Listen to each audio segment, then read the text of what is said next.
বিসিবির দায়িত্ব নিয়ে রাতারাতি যেন ক্রিকেটারদের মুখে হাসির জোয়ার বইয়ে দিচ্ছেন তামিম ইকবাল।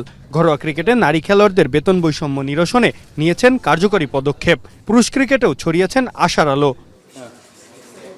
এখন থেকে ঘরোয়া ক্রিকেটে টি-20 ম্যাচের জন্য 10,000, ওয়ানডে ম্যাচের জন্য 15 আর 4 দিনের ম্যাচের জন্য 20,000 টাকা করে পাবেন নারী ক্রিকেটাররা। বাড়ানো হয়েছে কেন্দ্রীয় চুক্তিতে নারী ক্রিকেটারের সংখ্যাও, ফি বাড়ানো হয়েছে পুরুষদের ক্রিকেটেও।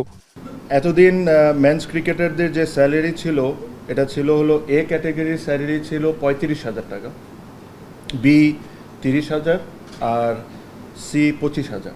আমরা যেটা আজকে প্রুভ করেছি, A category from now they will receive 65,000, B category they will receive 50,000, C category will receive 40,000. বুধবার অ্যাডহক কমিটির দ্বিতীয় বৈঠকে স্ট্যান্ডিং কমিটি বুঝিয়ে দেওয়া হয়েছে সকলকে, যেখানে ক্রিকেট অপারেশনসে আপাতত দায়িত্ব দেওয়া হচ্ছে না কাউকে। So Tamim Iqbal, which is me, will handle working committee and facilities. Fahim Sina will look after GD, which is game development and BPL.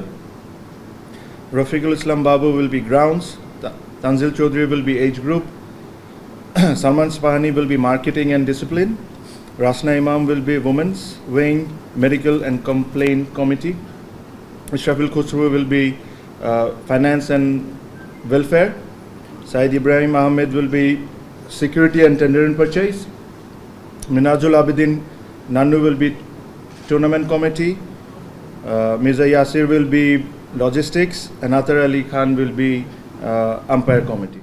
এছাড়া ক্রিকেটারদের মাঠে ফেরাতে প্রিমিয়ার লিগ দ্রুতই চালু করতে চান বিসিবির নতুন সভাপতি। বলেন, শিগগিরই কথা বলা হবে ক্লাবের সাথে। খেলাটা মাঠে শুরু করে দিতে পারি, এটাই আমাদের টার্গেট।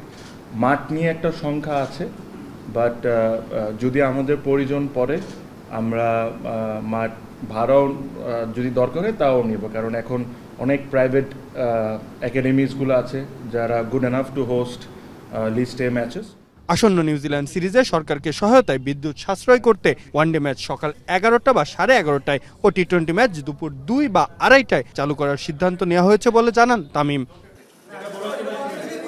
মাহফুজা আহমেদ, এখন, ঢাকা।